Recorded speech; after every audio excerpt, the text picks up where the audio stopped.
Jemaat Krispasih, kembali lagi bersama saya Natali. Mari kita simak jadwal ibadah sepekan. Kami mengundang Bapak Ibu Saudara untuk hadir dalam ibadah hari Rabu jam 4:30 sore untuk ibadah kaum wanita dan 6:30 malam ibadah kaum pria.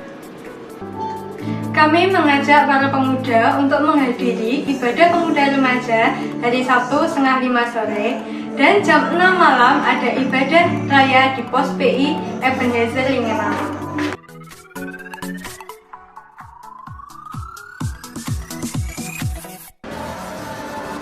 Hari Minggu jam 6 pagi ibadah raya pertama dilayani Bapak Indra David Sandri. Kemudian dilanjut 8:30 pagi ibadah raya di Pos PI Immanuel Kapten. Dan 4:30 sore ibadah raya kedua dilayani Bapak David Jaya Sungkosa. Perubahan jadwal akan disampaikan melalui WhatsApp dan Instagram. Tuhan Yesus memberkati. Shalom.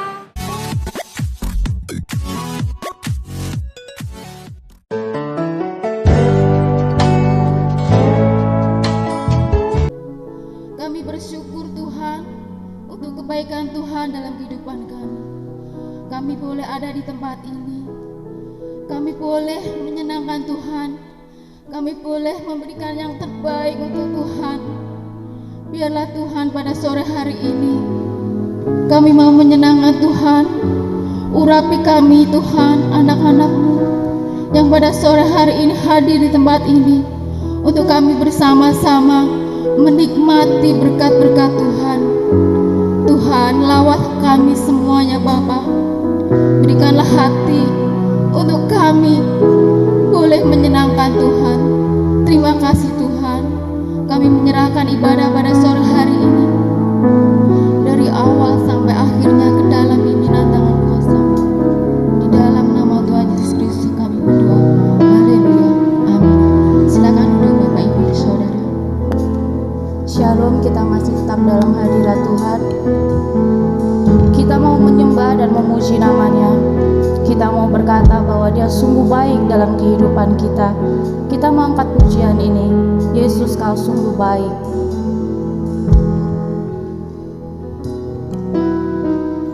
Yesus, Kau sungguh baik. Yesus, namamu indah. Yesus, namamu indah. Yesus, ku cinta Kau selalu. Ku tinggikan, ku agungkan selamanya. Yesus, Kau sungguh baik. Yesus, namamu indah. Yesus, ku cinta Kau selalu.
menyembah-Mu Tuhan.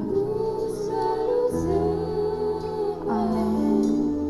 Kau yang layak terima semua pujian, kemuliaan hanya bagi Tuhan. Mamamu, ku selalu puji-Mu, ku mau menyembah-Mu, ku selalu sembah-Mu. Kau yang layak terima semua pujian, kemuliaan hanya bagi Tuhan. Mamamu,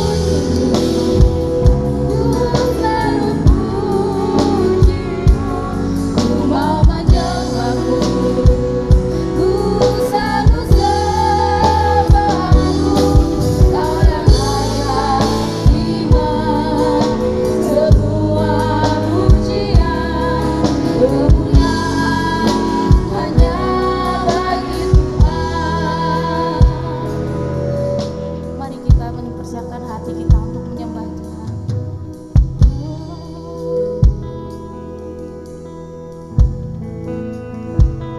Ku mau memuji-Mu,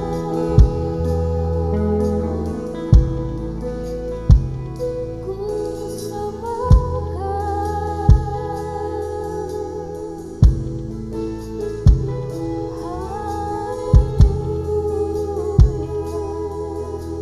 Mari Bapak Ibu Saudara, naikkan ucapan syukur-Mu melalui penyembahan-Mu. Mari kita buka hati pikiran kita, tanggalkan semua beban pikiran kita. Kita mau menyembah Tuhan, kita mau memuji, memuliakan namanya sore hari ini. Haleluya. Ku bersyukur,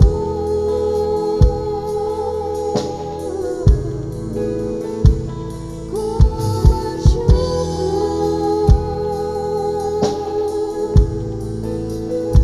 sebab Kau yang layak terima sembah. Kau yang layak terima pujian. Haleluya.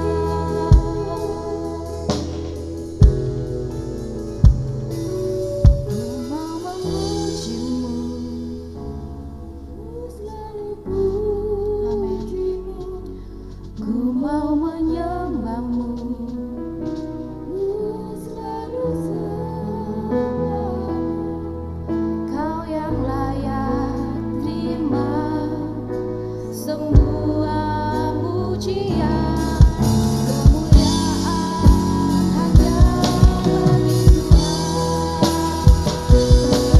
Mau memuji-Mu, ku selalu puji-Mu, ku mau menyembah-Mu, ku selalu sembah-Mu.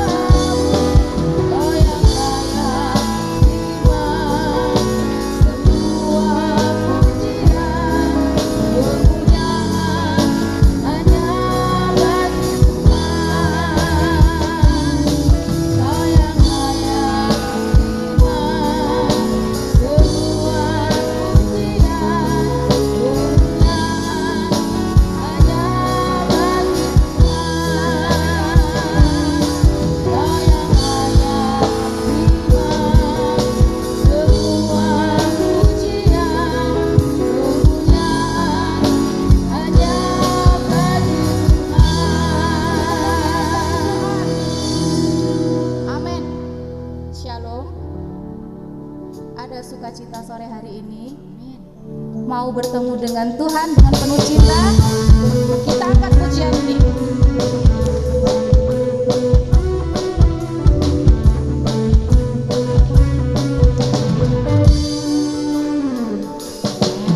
Yang terindah ketika ku jumpa dengan Yesus yang menjadi kekasih hatiku. Walau banyak rintangan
kita akan mempersiapkan hati kita, hidup kita untuk ditaburi benih firman Tuhan.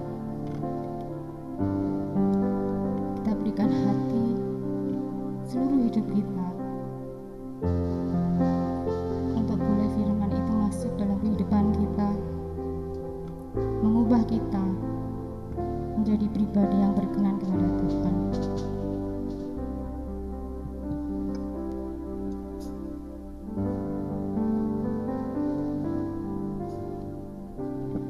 Kekuatan di hidupku,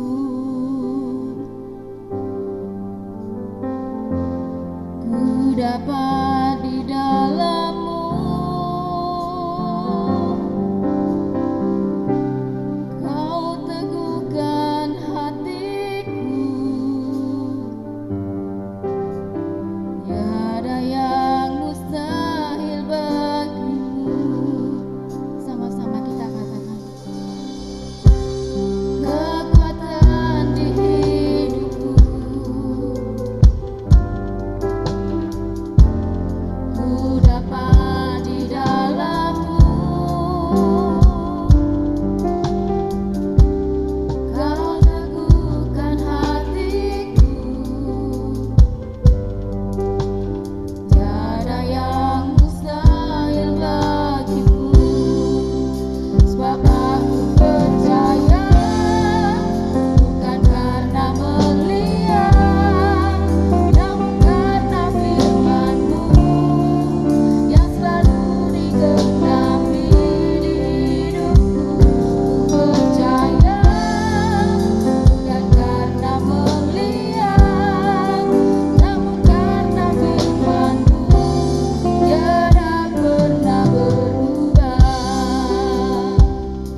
Tuhan Yesus tidak berubah, firman Tuhan tidak berubah. Dan pada sore hari ini kami dengan penuh sukacita, dengan penuh hati yang berkobar-kobar siap mendengarkan firman Tuhan. Dan biarlah setiap persembahan pujian kami berkenan di hadapan Tuhan. Dan kami percaya Tuhan Allah hadir tengah-tengah kami, memberkati, menjamah kami semuanya. Terima kasih Bapa, urapi hamba-Mu dalam menyampaikan firman Tuhan, dan berkati setiap sidang jemaat yang mendengarkan, menikmati. Iman kami ditumbuhkan, pengharapan kami dikuatkan oleh karena firman Tuhan. Terima kasih Bapa, kami nikmati firman-Mu di dalam nama Tuhan Yesus Kristus. Haleluya, amin. Silahkan duduk kembali. Puji Tuhan, semuanya diberkati oleh Tuhan. Amin. Setiap persembahan pujian kita percaya berbau harum di hadapan Tuhan, dan kita percaya Tuhan Allah ada di tengah-tengah kita.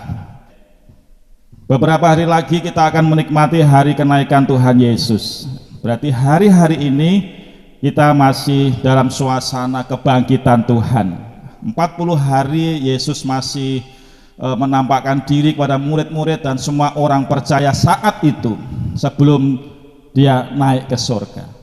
Puji Tuhan, kita akan belajar dari kehidupan Rasul Paulus yang punya kerinduan yang luar biasa untuk mengenal kuasa kebangkitan Tuhan. Buka Alkitab kita, surat Filipi pasal 3 ayat yang ke-10.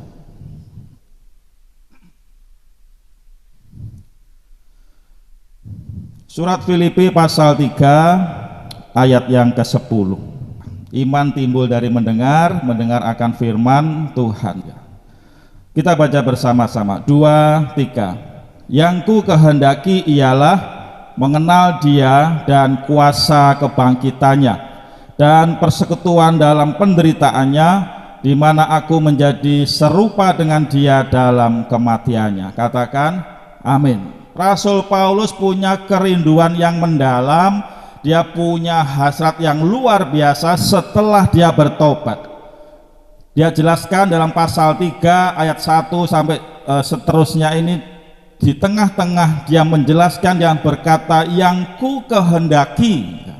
Setelah dia menceritakan bagaimana hidupnya sebelum bertobat, dia punya banyak kompetensi sebagai ahli agama. Dia punya banyak kemampuan ya saat itu, tapi semuanya itu akhirnya dia tinggalkan, dan dia punya kerinduan yang baru, yang ku kehendaki mengenal kuasa kebangkitan Tuhan, yang ku kehendaki mengenal Dia dan kuasa kebangkitannya, yang ku kehendaki, yang ku ingini, yang ku ingin capai, yang ku ingin raih dalam hidup ini, mengenal Dia dan kuasa kebangkitannya. Bapak Ibu kasih Tuhan, ketika Rasul Paulus berkata yang ku kehendaki, dia sudah mengalami banyak proses. Dia sudah banyak mengalami kehidupan untuk mengiring Tuhan, melayani Tuhan dari hasil pertobatannya. Sekian lama ya, akhirnya dia berkata yang ku kehendaki ya. Banyak pengetahuan ya, banyak keterampilan yang dia miliki, keahlian yang dia punya, mungkin hal-hal yang dikejar oleh orang masyarakat pada umumnya saat itu. Tapi Paulus punya satu, yang ku kehendaki hanya mengenal Dia dan kuasa kebangkitannya. Dan biarlah kerinduan Paulus ini juga menghidupi kita semuanya. Setelah sekian lama kita mengiring Tuhan, setelah sekian lama kita menjadi orang percaya, punyakah kita punya kerinduan seperti Paulus, yang ku kehendaki hanya mengenal Dia dan kuasa kebangkitannya. Hasrat yang kuat itu, biarlah kita juga memiliki gelora yang kuat seperti Rasul Paulus, bukan hanya menjadi anak Tuhan yang ya biasa-biasa saja ya, waktunya ke gereja, waktunya ibadah ibadah biasa. Harus punya kerinduan seperti Rasul Paulus, yang ku kehendaki, harus punya goal, punya tujuan, punya semangat, yang ku kehendaki, yang ku ingini hanya mengenal Dia dan kuasa kebangkitannya. Mengapa kita Rasul Paulus katakan aku ingin mengenal Dia? Ketika kita mengenal Tuhan, itu akan mempengaruhi jalan pikiran kita, mempengaruhi perilaku kita, mempengaruhi tindakan kita, bahkan mengambil keputusan juga dipengaruhi pengenalan kita akan Tuhan. Berapa banyak kita saling mengenal saat ini di gereja? Seberapa level pengenalannya mempengaruhi Bapak Ibu merespon masing-masingnya. Seberapa kita mengenal satu dengan yang lain mempengaruhi tindakan kita ketika misalkan kita mau perlu pertolongan atau butuh nasihat.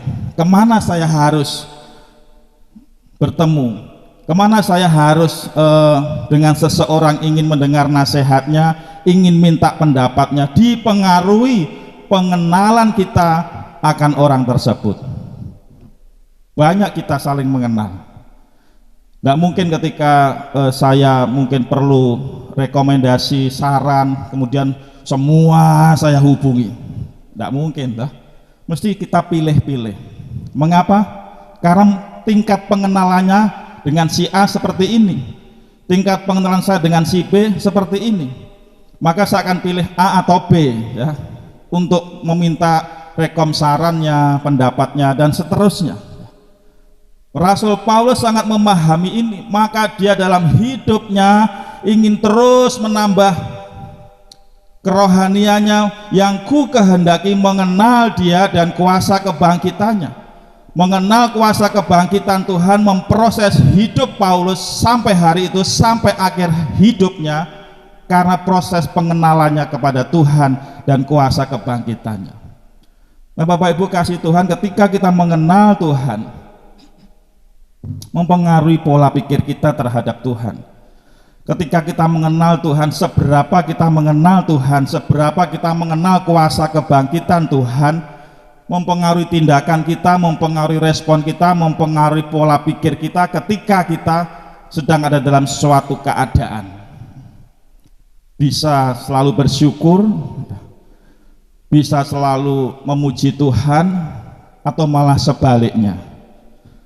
Tidak ada ucapan syukur, tidak ada pujian, karena pengenalan kita kepada Tuhan dan kuasa kebangkitannya mungkin dangkal, mungkin minim, atau mungkin versi kita sendiri.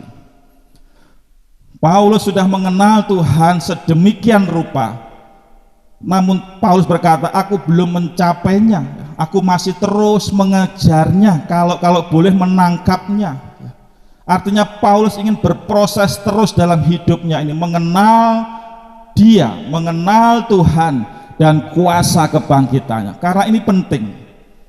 Supaya apa? Supaya hidupnya di tengah-tengah pelayanan saat itu menjadi kuat, dan dia memberi nasihat kepada anak-anak Tuhan di kota Filipi saat itu supaya juga menjadi kuat.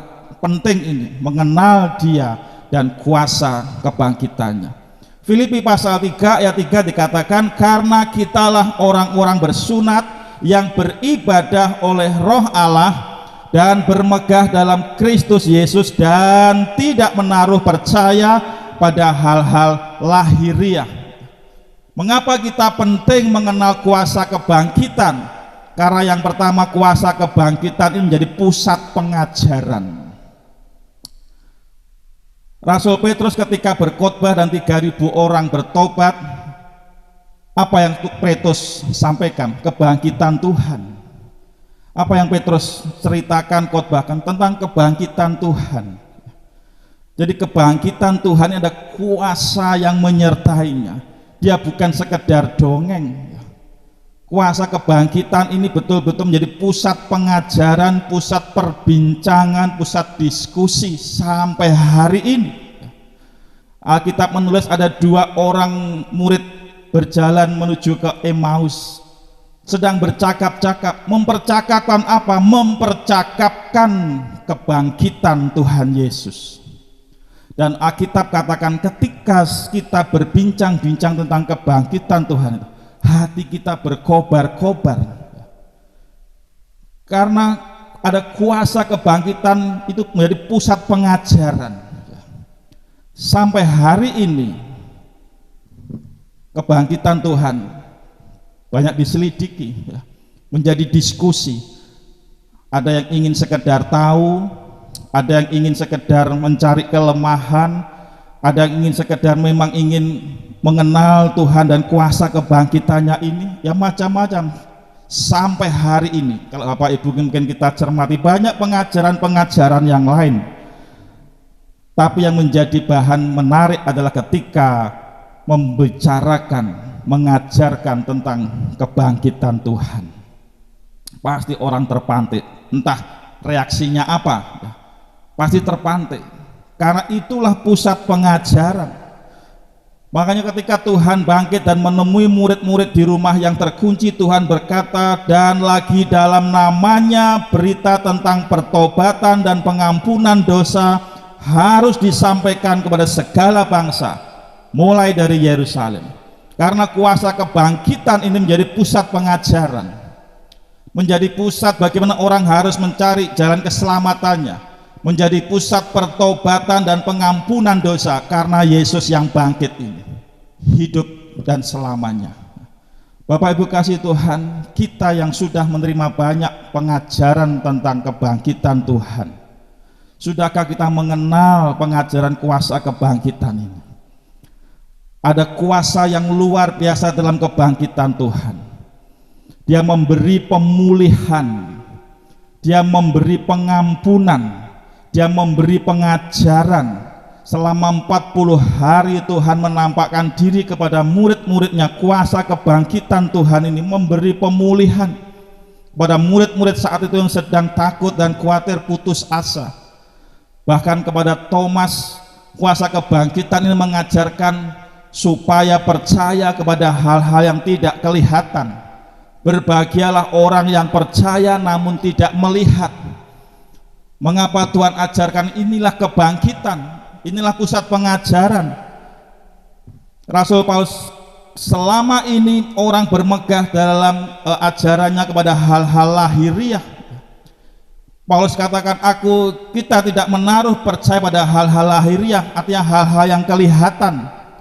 Kuasa kebangkitan pusat pengajaran mengajarkan kita untuk percaya pada hal-hal yang tidak kelihatan.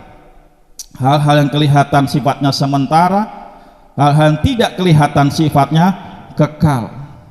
Tuhan sampaikan pada Thomas saat itu, memang tidak sepenuhnya Thomas salah ketika dia tidak percaya kepada kuasa kebangkitan. Memang tidak sepenuhnya ya Thomas salah total ya ketika tidak percaya kepada Yesus yang bangkit sebelum dia mencucukkan jarinya kepada tangan Tuhan yang berlubang paku, karena memang belum pernah ada berita kebangkitan sebelum itu. Belum pernah ada cerita orang yang sudah mati bangkit kembali. Kalau tak ada dibangkitkan dia. Tetapi ini Yesus yang disalib, yang sudah remuk tangannya, remuk badannya, remuk kakinya, dikuburkan. Bagaimana kondisi yang remuk ini bisa bangkit? Suatu hal yang sulit untuk dipercaya. Dan Thomas mengajukan argumentasinya, sebelum aku melihat, aku tidak akan percaya.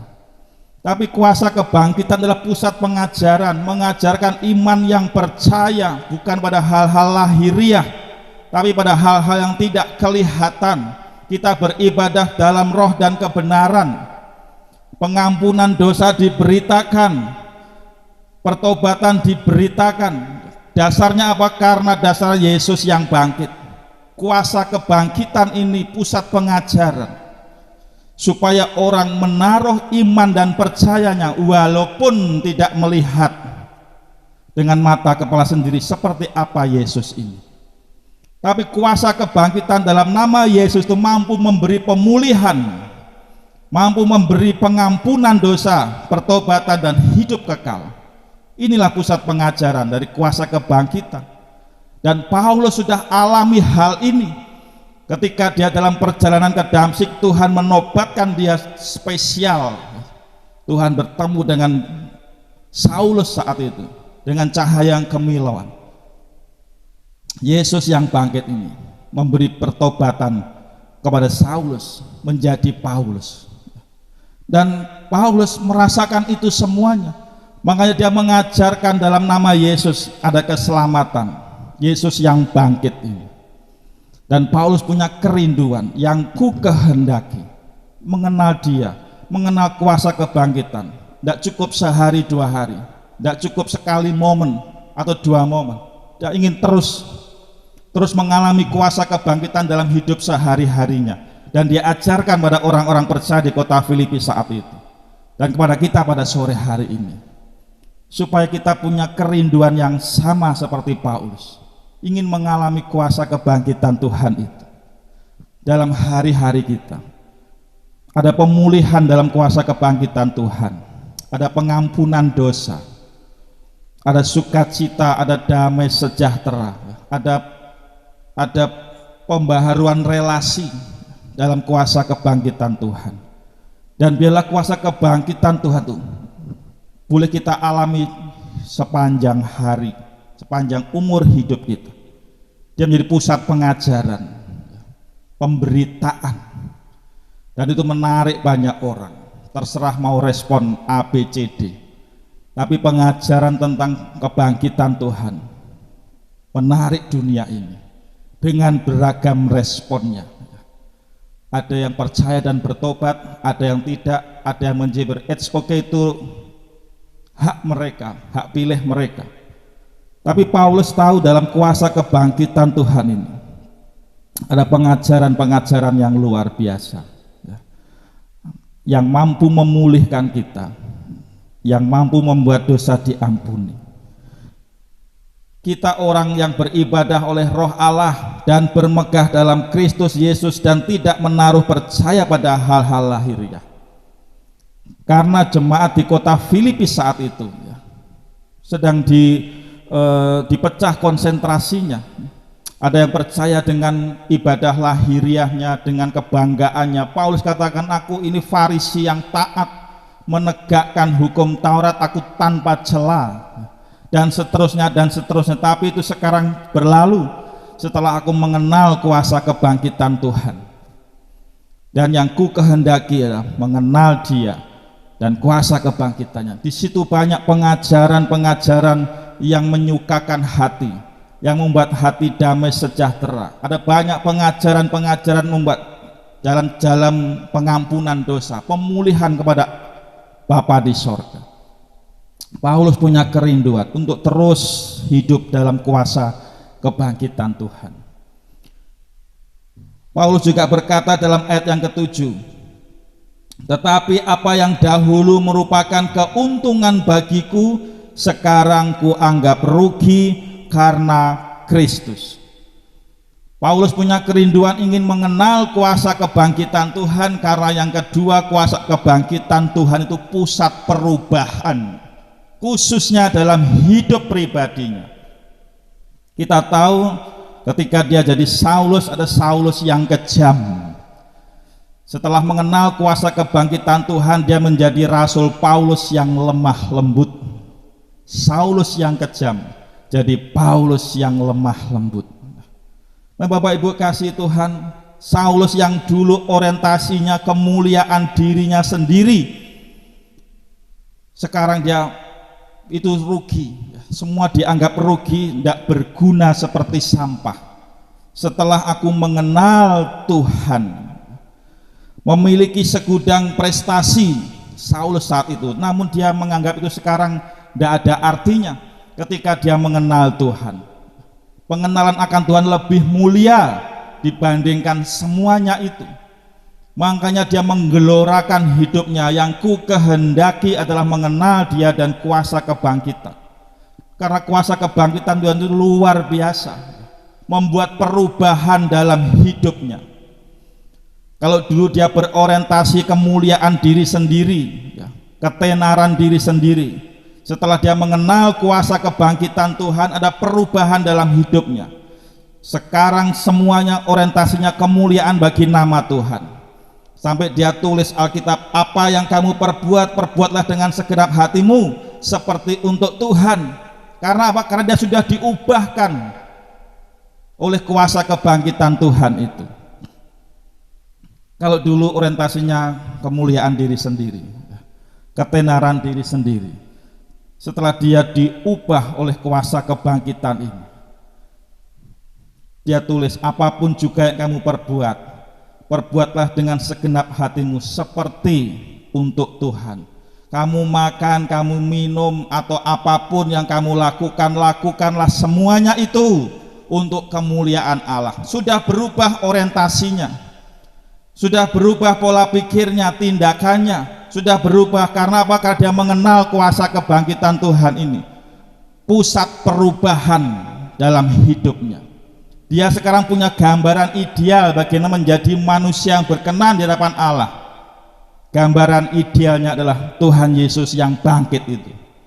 Bukan sekedar bangkit, kuasa kebangkitannya ini mengubahkan Saulus menjadi Paulus yang lemah lembut, menjadi Paulus yang berorientasi kemuliaan bagi Tuhan, kemuliaan bagi Tuhan.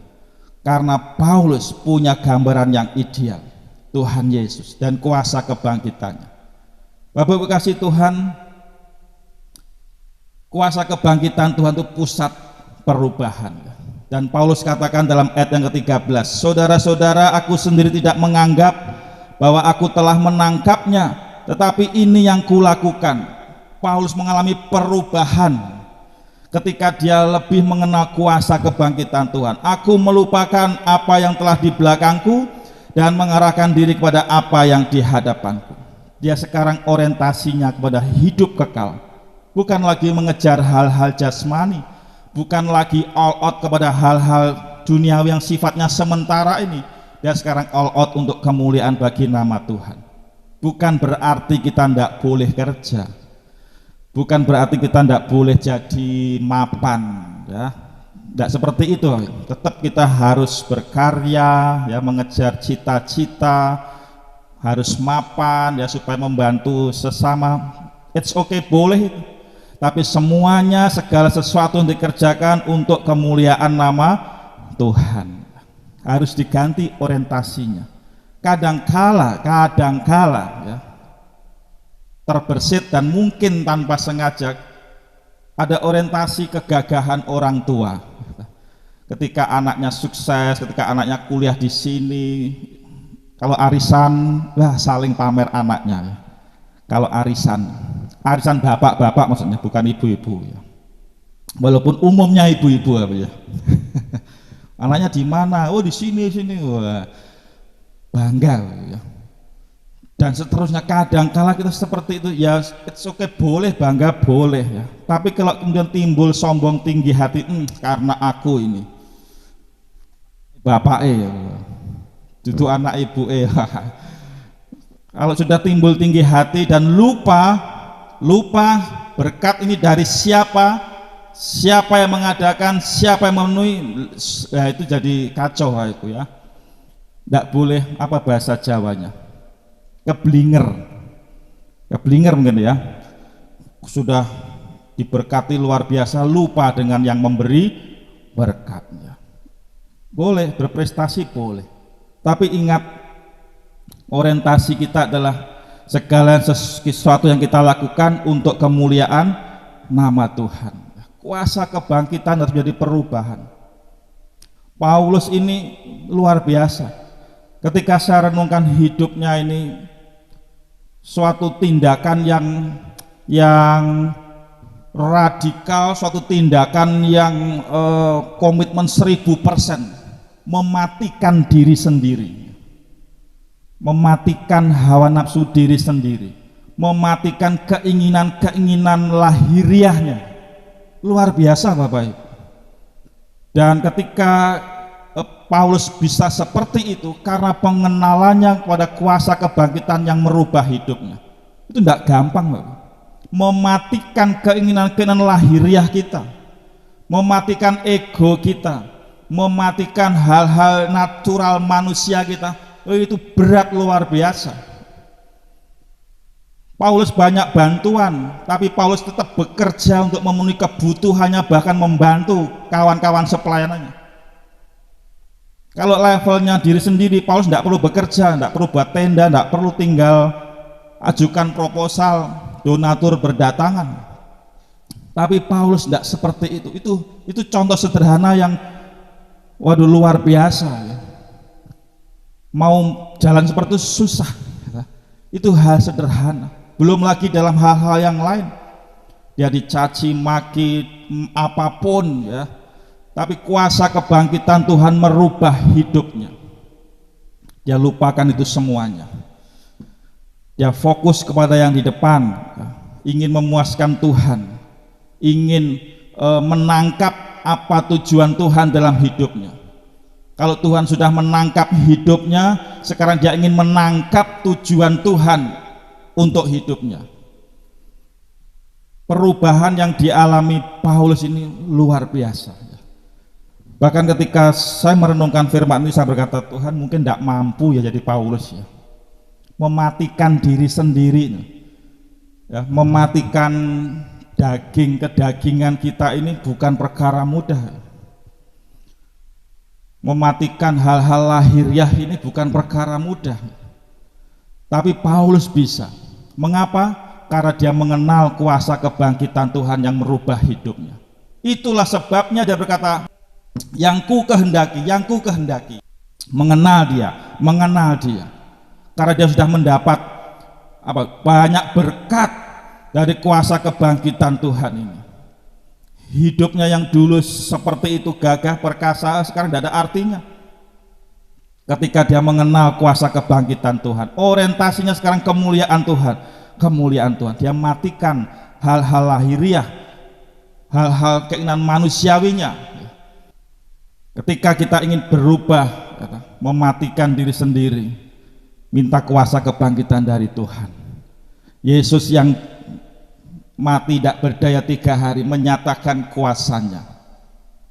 Dia bangkit. Dia yang sudah menyerahkan nyawanya untuk mati di atas kayu salib, dia punya kuasa untuk mengambil kembali. Yesus tidak akan bisa mati kalau dia tidak menyerahkan nyawanya. Alkitab katakan dia menyerahkan nyawanya, baru dia mati. Karena nggak akan ada yang bisa mengambil nyawanya kecuali Yesus sendiri. Dia sudah serahkan nyawanya, dia pun berkuasa mengambil kembali.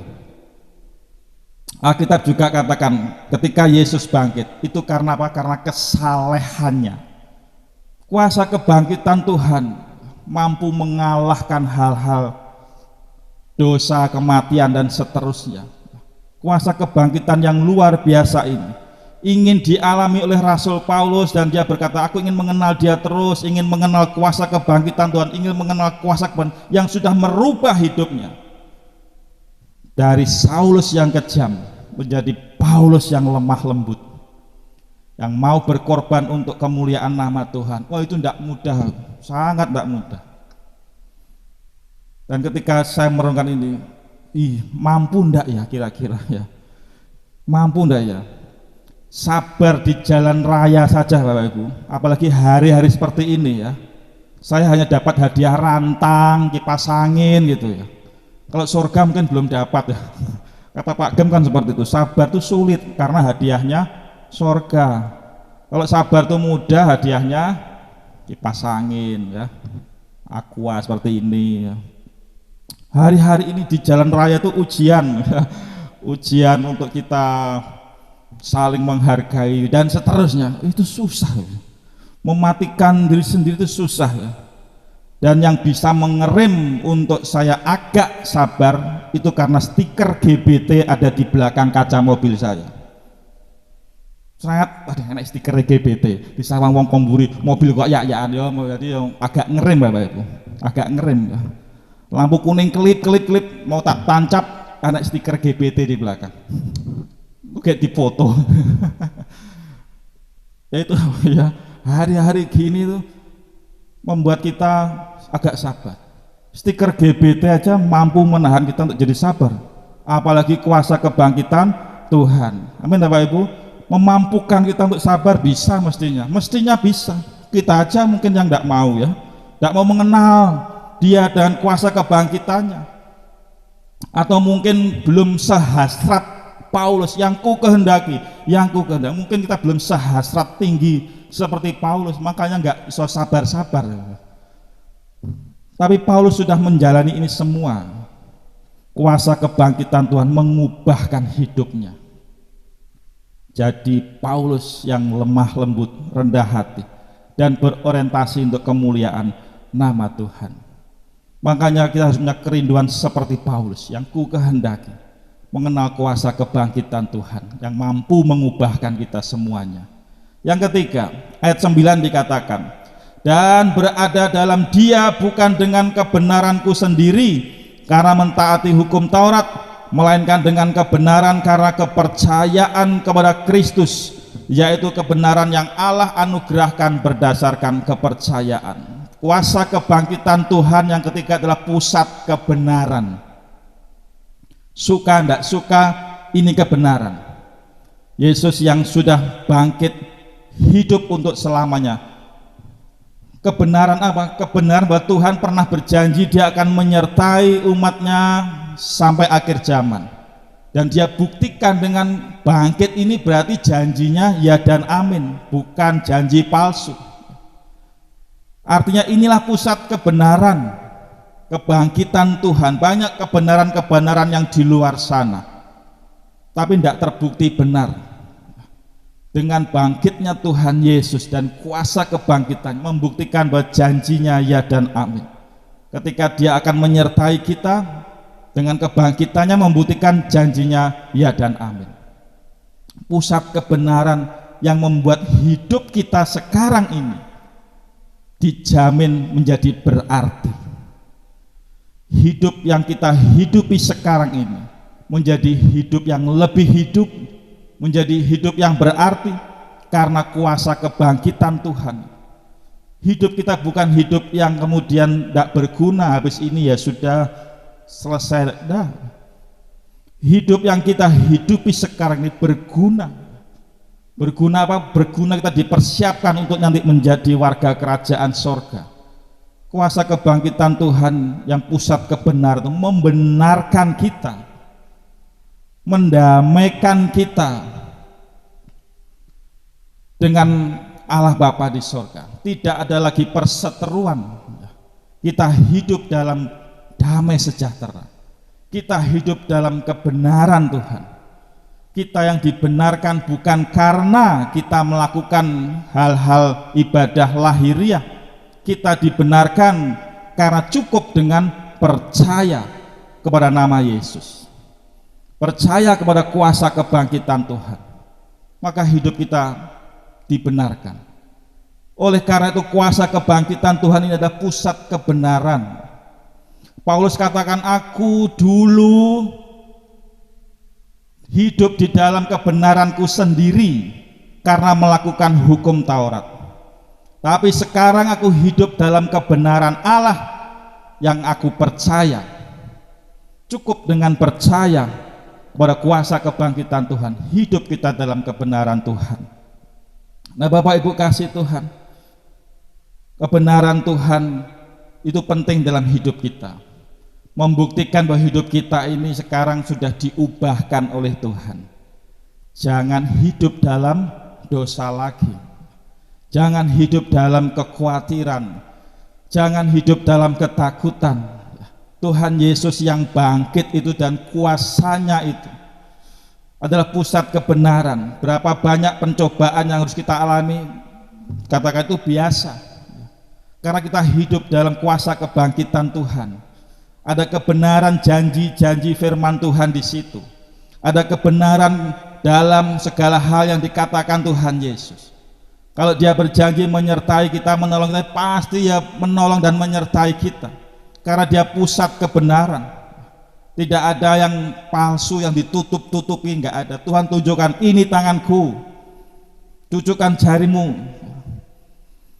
Tuhan tunjukkan Yesus yang bangkit ini.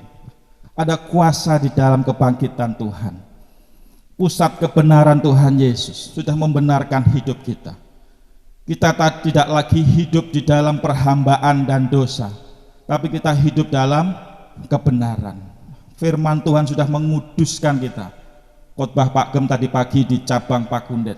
Firman Tuhan itu adalah kebenaran yang sudah menguduskan kita. Kuasa kebangkitan Tuhan sudah membenarkan kita. Kita sekarang menjadi anak-anak Allah dan memanggil dia Bapa di sorga, bukan Bapa di dalam sorga. Kalau Bapa di dalam sorga mungkin ya, ada sorga, ada Bapa. Bapa itu ya sorga itu, berarti Bapa di sorga, karena dia sorga itu ya Tuhan Yesus itu. Dia adalah pusat kebenaran dan membuat kita menjadi berkobar-kobar. Janjinya ya dan amin. Kebangkitan Tuhan membuktikan janjinya ya dan amin. Dalam dunia ini mungkin kita hidup dalam kekhawatiran, ketakutan yang menyerang, melemahkan iman kita. Setelah kita mengenal kuasa kebangkitan Tuhan, kita hidup dalam kebenaran, maka kita akan taat pada firman Tuhan. Jangan takut, jangan khawatir. Ya, kita akan hidup dalam tidak ketakutan lagi, tidak kekhawatiran lagi. Karena ada kuasa kebangkitan Tuhan yang menyertai kita. Amin Bapak Ibu. Janji Tuhan ya dan amin. Yang terakhir, Ibrani 12 ayat 2 katakan, marilah kita melakukannya dengan mata yang tertuju kepada Yesus. Melakukan apa? Melakukan ketaatan, melakukan kehendak Tuhan dengan mata yang tertuju kepada Yesus. Mengapa tertuju kepada Yesus? Karena dia pusatnya kebenaran, pusatnya pengajaran, pusatnya perubahan, kiblat hidup kita, gambar ideal yang Allah Bapa sediakan untuk umat manusia mau berubah. Gambaran idealnya Tuhan Yesus. Marilah kita melakukannya. Kalau ingin bertobat, ingin melakukan kebenaran, mata tertuju kepada Yesus yang memimpin kita dalam iman dan membawa iman kita kepada kesempurnaan. Dibawa, diproses, dipimpin, disertai, dikuatkan selalu supaya iman kita makin hari makin menuju kesempurnaan. Tuhan Yesus yang memimpin, Tuhan Yesus yang menjadi kiblat kita, yang dengan mengabaikan kehinaan tekun memikul salib ganti sukacita yang disediakan bagi dia, sekarang duduk di sebelah kanan tahta Allah. Karena dia pusat kebenaran, maka setiap kita yang percaya, mata kita tertuju kepada Yesus. Kalau kita takut, lihat Yesus. Bagaimana respon Yesus saat dia takut? Kalau kita mungkin sedang marah, tidak sabar, ada pergumulan macam-macam, lihat Yesus. Bagaimana dia mengalami itu semua. Dia sudah mengalami itu semua. Dia abaikan kehinaan, dia tekun memikul salib ganti sukacita yang disediakan bagi dia. Hidup kita yang dinamika sedemikian rupa, ketika kita ingin merespon hidup ini, bahkan mungkin mengambil keputusan, lihat Tuhan Yesus. Marilah kita melakukannya dengan mata yang tertuju kepada Tuhan Yesus, pusat kebenaran ini. Kuasa kebangkitan Tuhan mampu mengubahkan hidup kita. Kuasa kebangkitan Tuhan sudah membenarkan kita. Kita hidup dalam damai bersama Bapa di sorga. Tidak ada lagi jarak yang memisahkan. Kuasa kebangkitan Tuhan membuat hidup kita bersukacita. Amin Bapak Ibu. Marilah kita melakukannya dengan mata yang tertuju kepada Yesus. Filipi pasal 3 ayat yang terakhir di perikop itu, Paulus katakan, baiklah pengertian kita ditingkatkan lagi setelah kita mengenal ini semuanya. Artinya Paulus mengajak untuk kita lebih hari lebih seperti dia. Ikutilah teladanku, kata Paulus. Hasratnya yang ku kehendaki hanya mengenal dia dan kuasa kebangkitannya. Kesimpulannya, pentingnya mengenal kuasa kebangkitan adalah karena kuasa kebangkitan itu pusat pengajaran, pusat perubahan, dan pusat kebenaran. Marilah kita melakukannya dengan mata yang tertuju kepada Tuhan Yesus. Tutup Alkitab kita berterima kasih kepada Tuhan. Tuhan Yesus mengasihi kita semuanya. Tuhan Yesus rindu hidup kita penuh dengan damai sejahtera dan sukacita, dan Tuhan ingin hidup kita mengalami perubahan. Yang ku kehendaki adalah mengenal Dia dan kuasa kebangkitannya. Mari kita lihat hidup kita masing-masing. Sudahkah kita memiliki semangat seperti Rasul Paulus, punya kerinduan yang tinggi untuk mengenal Tuhan kita, untuk lebih mengenal kuasa kebangkitannya, karena banyak berkat rohani yang disediakan Tuhan buat hidup kita. Kuasa kebangkitan Tuhan untuk pusat pengajaran, kuasa kebangkitan Tuhan pusat perubahan dalam hidup kita.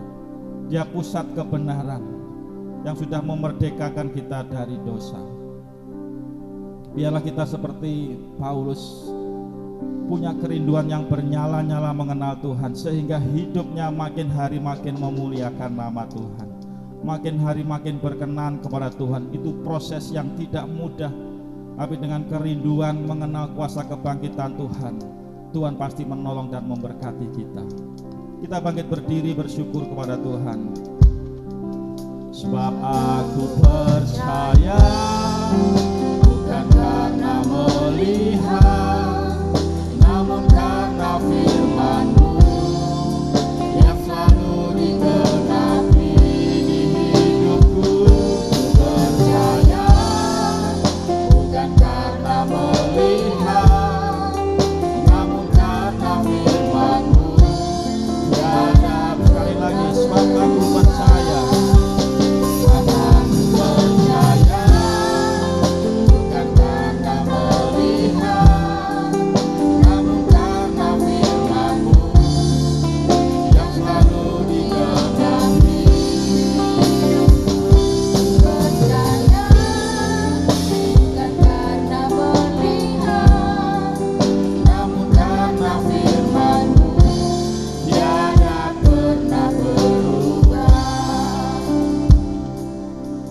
Tuhan tidak berubah karena Engkau pusat kebenaran. Walau kami tidak melihat kebangkitan Tuhan, namun kami percaya kuasa kebangkitan-Mu memulihkan hidup kami. Kuasa kebangkitan Tuhan mengubahkan kami menjadi anak-anak Tuhan yang berkenan di hadapan Tuhan. Kuasa kebangkitan Tuhan membenarkan kami sehingga kami percaya janji Tuhan ya dan amin. Tuhan selalu menolong hidup kami. Terima kasih Bapa di sorga. Biarlah setiap kami yang sudah mendengarkan firman-Mu dipulihkan, dikuatkan kembali. Ada kuasa kebangkitan Tuhan dan biarlah kami hidup di dalamnya. Setiap hari kami punya kerinduan untuk mengenal kuasa kebangkitan Tuhan. Setiap hari kami punya kerinduan yang tinggi untuk mengenal Tuhan dan kuasa kebangkitan Tuhan. Biarlah firman Tuhan pada sore hari ini menghidupi kami semuanya, membangkitkan semangat kami untuk terus memuliakan nama Tuhan. Terima kasih Bapa di sorga. Kami percaya firman-Mu tidak akan kembali dengan sia-sia, akan mengubahkan, meneguhkan dan menguatkan kami. Terima kasih Bapa. Kami bersyukur dan sebentar kami akan memberikan persembahan kami. Sucikan, kuduskan persembahan kami. Biarlah persembahan kami berkenan di hadapan Tuhan. Kami memberi dengan penuh sukacita. Kami bersyukur, kami berdoa di dalam nama Tuhan Yesus Kristus. Yang percaya berkata amin. Silakan duduk kembali. Puji Tuhan ya. Terima kasih untuk Pos Immanuel Pakunden yang sudah melayani kita hari ini ya. Bapak Ibu semua yang di rumah yang juga sedang mengikuti ibadah, silahkan memberikan persembahan di rekening 033 194 3001 atau di rekening persepuluhan 033 8888 191 atas nama GBT Kristus Pengasih ya. Pujian bagimu Tuhan, pujian bagimu oh Tuhan, namamu besar dan layak dipuji. Nyanyi puji bagimu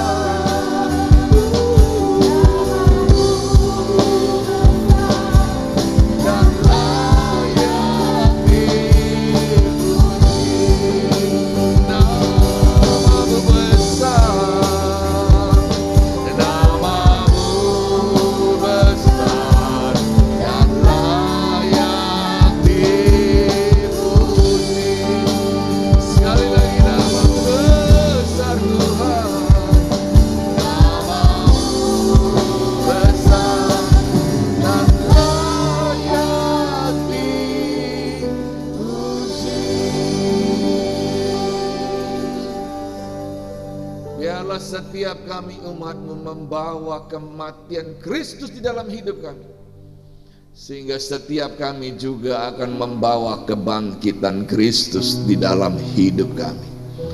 Kami adalah umat pemenang Tuhan. Kami adalah umat-umat yang dikasihi oleh Tuhan, disertai oleh Tuhan. Kalau hari ini kami boleh datang dengan tubuh kuat sehat, semua karena anugerah Tuhan, memberi kesempatan untuk kami jalan dan ada di rumah-Mu Tuhan, menaikkan pujian hormat hanya kepada Tuhan yang baik. Biarlah kuasa kebangkitan-Mu mengubah hidup kami, memberi terang, dan kami berjalan dengan cahaya yang terang selangkah demi selangkah, mengikuti segala langkah Tuhan kepada rencana dan rancangan indah di dalam kehidupan kami. Kami yakin dan percaya kehidupan kami adalah kehidupan yang berharga di mata Tuhan, dan setiap kami mengerjakan segala sesuatu untuk kemuliaan Tuhan. Oleh karena itu, lihatlah umat-Mu yang hari ini beribadah. Tilik mereka satu persatu Tuhan, dan lawat kami dengan Roh Kudus-Mu di dalam setiap hati kami, melihat kesulitan-kesulitan hidup, melihat kesedihan-kesedihan hati, melihat penderitaan-penderitaan manusia. Tapi kami tak khawatir, kami tak gentar, sebab kami punya Allah yang hidup dan bangkit dari kematian, yang mengalahkan maut. Apalah susahnya Tuhan aku menolong kami semua.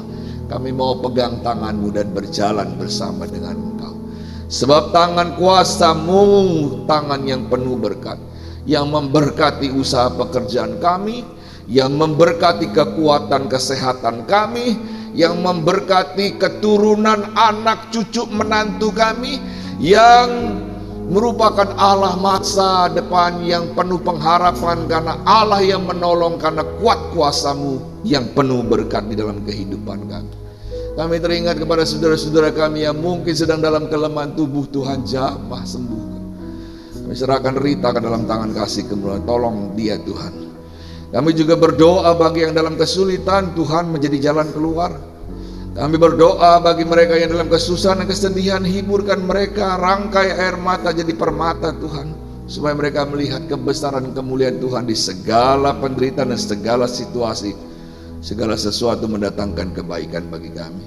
Terima kasih Tuhan, semua pelayan Tuhan yang sudah melayani Tuhan berkati, semua umat-Mu yang beribadah pun Tuhan berkati.